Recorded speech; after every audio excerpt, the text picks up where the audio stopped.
penggunaannya, si pengguna senjata harus terlebih dahulu mengenali pemahaman yang mengetahui senjata apa yang ingin dipakainya. Setelah pengguna mengenali, maka ia harus cekap dan terampil dalam memakai senjata Allah.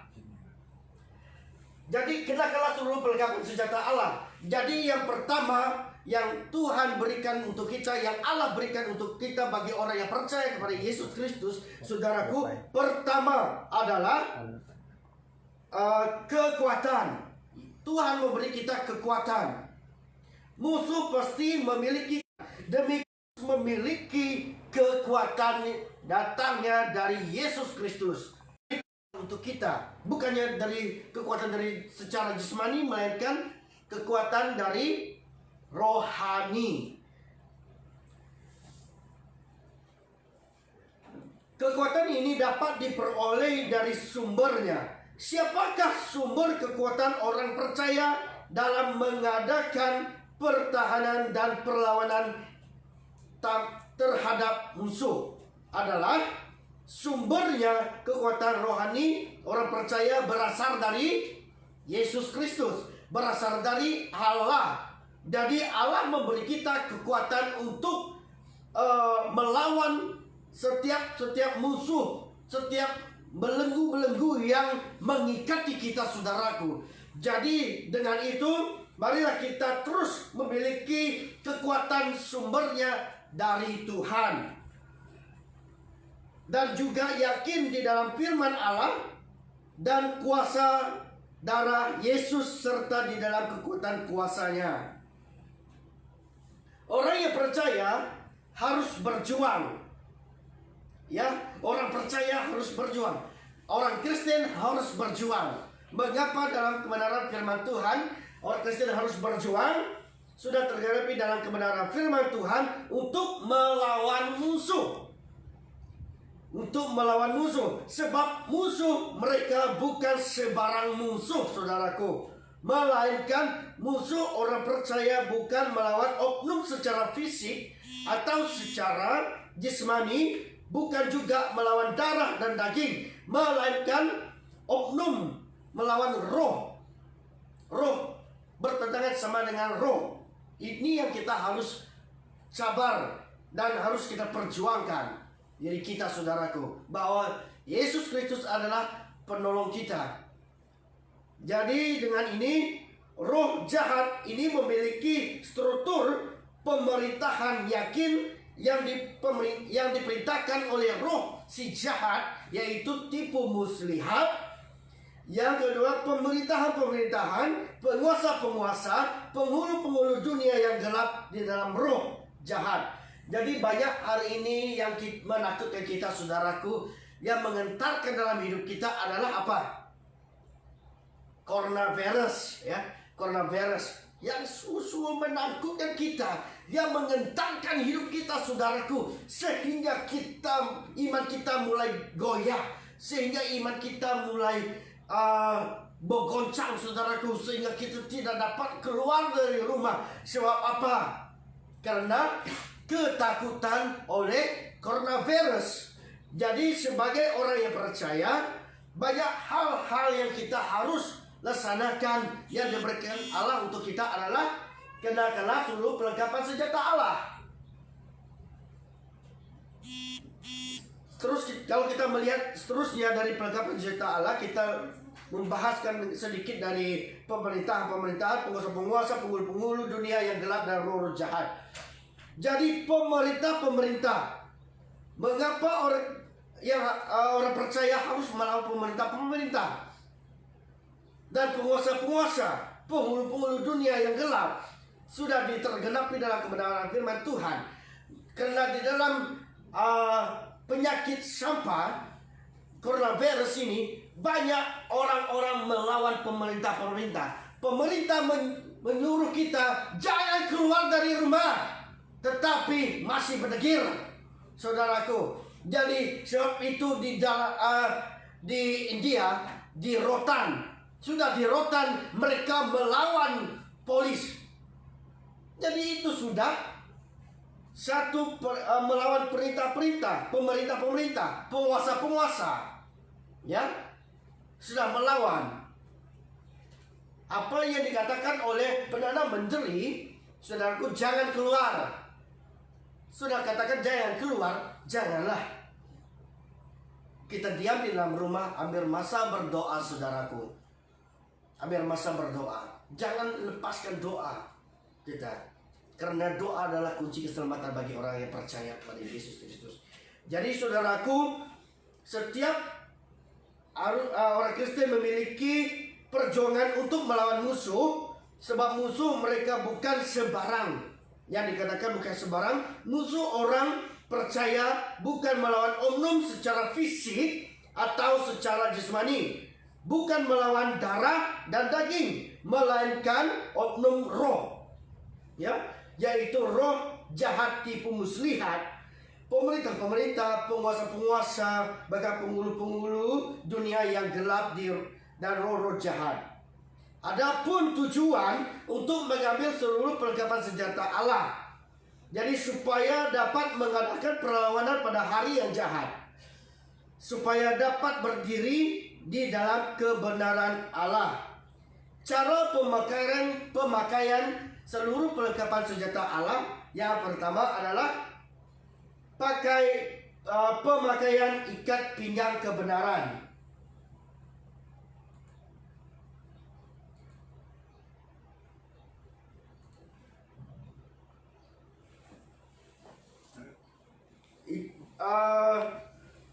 Pemakaian ikat pinggang kebenaran. Ikat pinggang pada zaman dahulu, pada zaman Tuhan Yesus, saudaraku, bahan yang terbuat dari kulit dan bahan yang lain, lalu dijadikan ikat pinggang sebagai tempat mengantung peralatan-peralatan. Jadi ikat pinggang kebenaran artinya, saudaraku, adalah kebenaran, ya, kebenaran sebagai pelindung orang percaya dan tempat mengantungkan kehidupannya sepenuhnya kepada kebenaran Allah. Ini yang berikat pinggang kebenaran. Kita bergantung kepada Tuhan. Apapun dalam situasi kita yang kita hadapi, saudaraku, bahkan kita melawan musuh-musuh kita, kita tetap bergantung kepada Allah. Seperti mana Daud dengan Goliat, ya. Kita lihat sejarah Daud dan Goliat. Apa yang Raja Daud lakukan dengan Goliat? Nanti kita lihat di dalam kebenaran firman Tuhan, kita baca di rumah masing-masing, ya. Yang kedua, pemakaian baju sirah keadilan.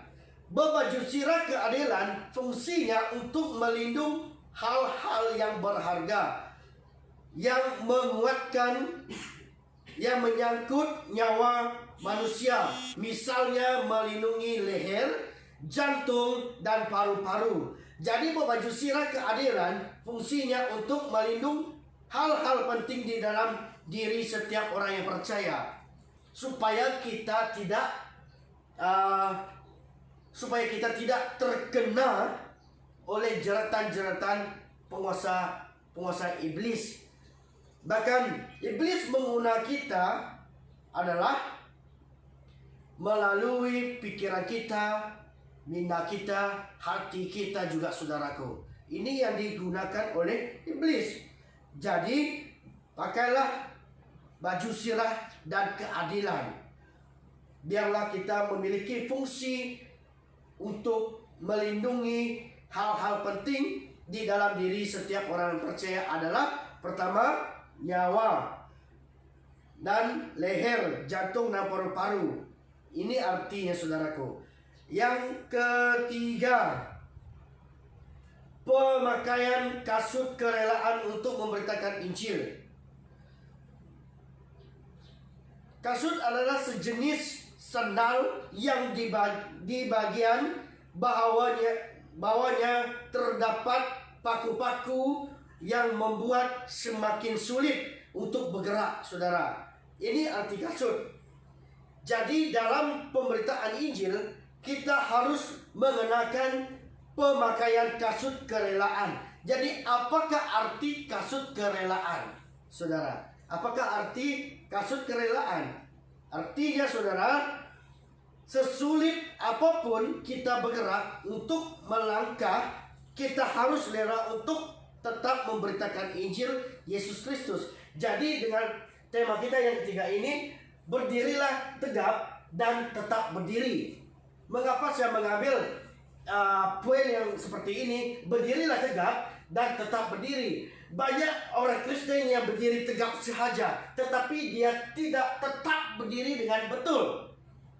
Karena dia dapat berdiri dengan tegap saja, tetapi dia tidak tetap berdiri dengan betul, saudara. Jadi ini yang membuat orang Kristen goyah, karena dia tidak tetap berdiri. Seperti saya mengambil ilustrasi sebagai coronavirus, ya, coronavirus. Kita tidak tahan diam di rumah. Sebab apa, saudaraku? Karena kita sudah terbiasa, kedai sudah terbuka, suatu coronavirus menjelajah dunia ini.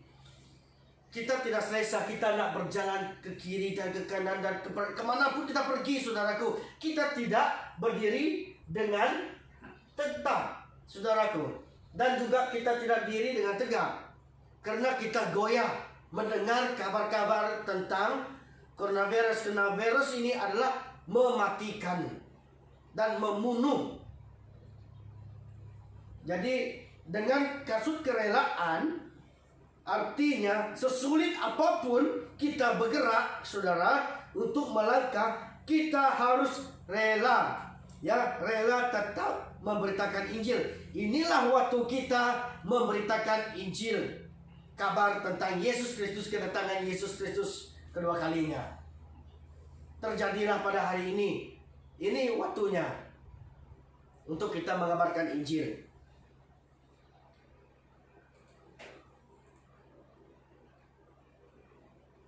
Jadi yang saya sudah sampaikan seperti kebenaran, keadilan, dan kerelaan. Kasut, ya, artinya memberitakan baju sirah adalah menandakan keadilan, dan pemakaian kasut kerelaan dan kebenaran adalah kebenaran firman Tuhan.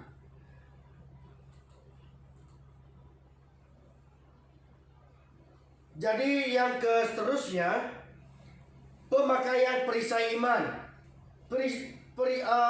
Perisai berbentuk persegi panjang yang berbungkus dengan kain tebal yang kulit binatang.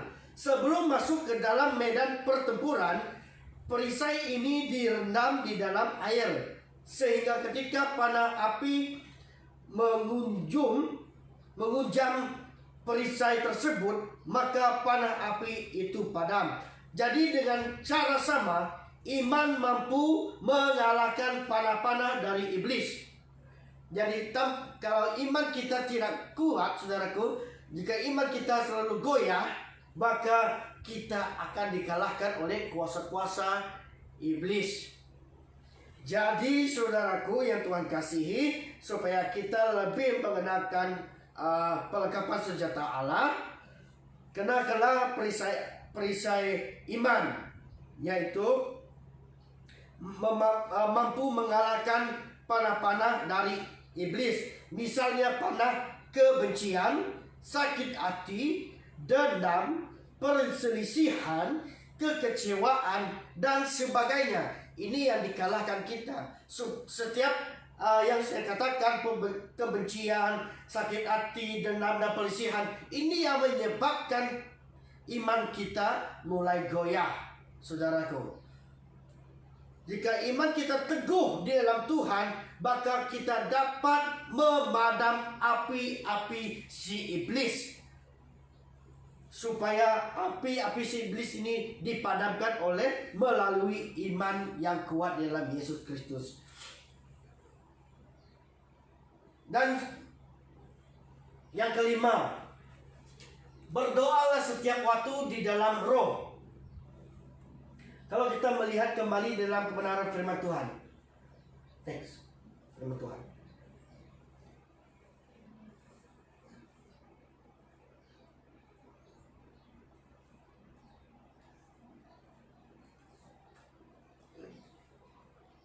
Tentang berdoa.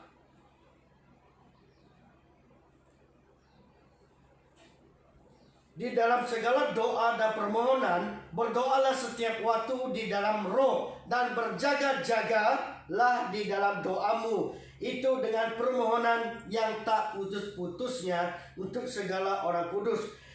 Jadi Rasul Paulus mengatakan di sini, saudaraku, dalam segala doamu dan permohonan, berdoalah setiap waktu, saudaraku, di dalam roh, dan berjaga-jagalah di dalam doamu.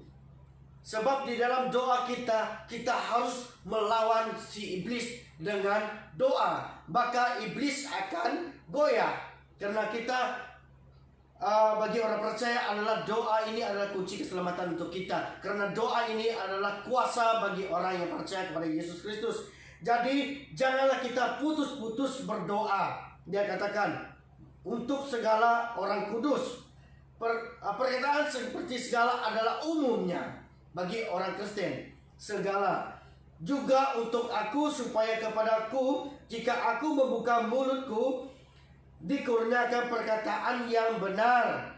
Jadi perkataan yang benar adalah seperti yang saya katakan, janganlah melakukan yang tidak baik, janganlah kata-kata kebencian, janganlah kata-katakan pelisihan, bahkan kekecewaan. Ya. Jadi juga untuk aku, Rasul Paulus katakan, supaya kepadaku jika aku membuka mulutku dikaruniakan perkataan yang benar. Nah, dikurniakan perkataan benar, agar dengan keberanian aku memberitakan rahasia Injil. Jadi berdoalah setiap waktu di dalam roh, saudara-saudaraku, supaya orang percaya kepada Yesus akan dikuatkan oleh Allah. Apa yang dialahkan kurniakan kepada kita adalah perlengkapan senjata Allah. Ini yang harus kita pergunakan untuk melawan coronavirus. Ada sebuah lagu yang saya lihat di dalam Facebook, ada pendeta-pendeta di Indonesia. Dalam nama Yesus, dalam nama Yesus, corona dihapuskan. Dalam nama Yesus, dalam nama Yesus, virus dihancurkan. Dalam nama Tuhan Yesus, siapa dapat melawan? Dalam nama Tuhan Yesus ada kemenangan. Siapa yang ada di dalam kemenangan adalah Yesus Kristus. Maka Yesus adalah menguatkan kita, saudaraku. Jadi berdoalah setiap waktu di dalam roh. Jangan putus-putus di dalam doa, saudara.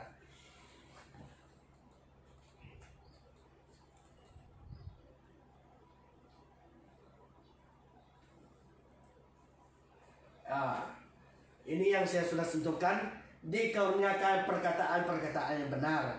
Jadi bagi orang yang percaya, orang yang Kristen, ya, berilah perkataan-perkataan yang memberkati, supaya kita diberkati. Seperti mana khotbah saya pada masa yang lalu, memberkati menjadi berkat, ya. Jadi kita memberkati bahwa Tuhan pasti akan memberkati kita dengan lebih luar biasa. Jadi mari kita bangkit dan berdiri bersama-sama, walaupun kita tidak bertemu di gereja, di dalam live, mari kita juga berdiri dan kita tunduk kepala kita. Mari kita berdoa bersama-sama untuk mengaminkan firman Tuhan.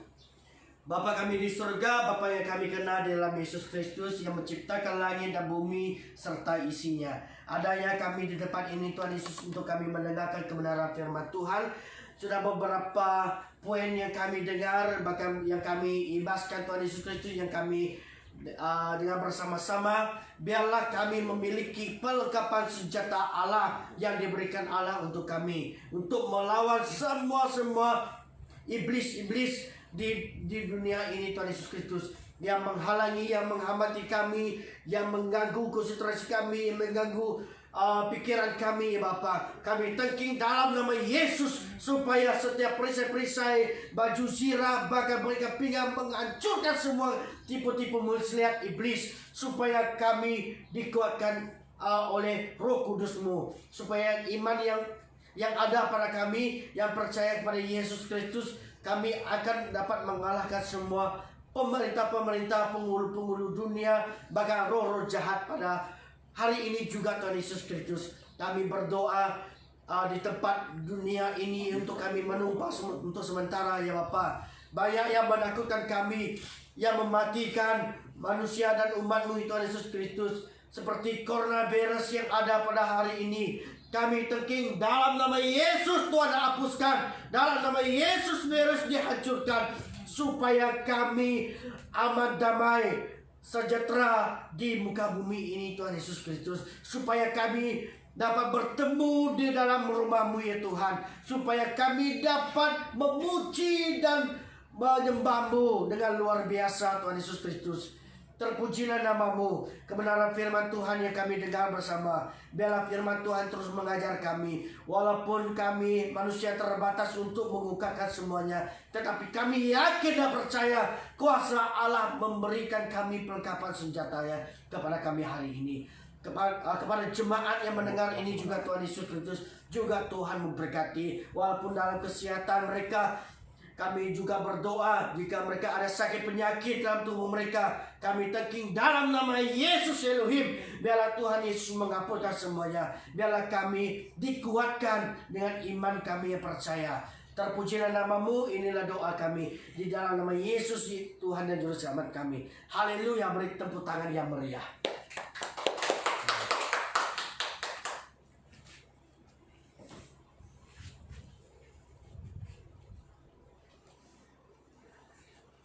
Salam semua, puji Tuhan, kita diberkati Tuhan dengan kebenaran firman Tuhan yang sudah kita baca bersama pada pagi hari ini.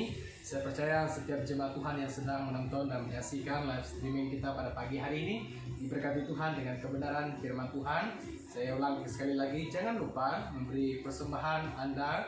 Bahkan juga ada dua panggung persembahan kita hari ini, adalah pertama persembahan umum, yang kedua adalah persembahan untuk LCD kita. Kita juga terus berdoa bagi setiap pribadi yang terus menyumbang kepada persembahan ini. Jangan lupa juga jemaat Tuhan di Bandar Limbang, persepuluhan Anda, apapun yang Anda nikmati sepanjang hari yang sudah berlalu, percayalah Tuhan pasti memberkati Anda. Kita akan jumpa minggu hadapan sekali lagi dalam live streaming, dan siapkan hati Anda dan tetap duduk di rumah dan tetap bersekutu bersama dengan keluarga, ambil waktu yang sangat baik ini, yang sangat indah ini untuk kita saling bersama dengan keluarga kita mencari wajah Tuhan dan terus menerus berdoa kepada Tuhan, bahkan juga terus menerus membaca firman Tuhan kepada seluruh hidup kita.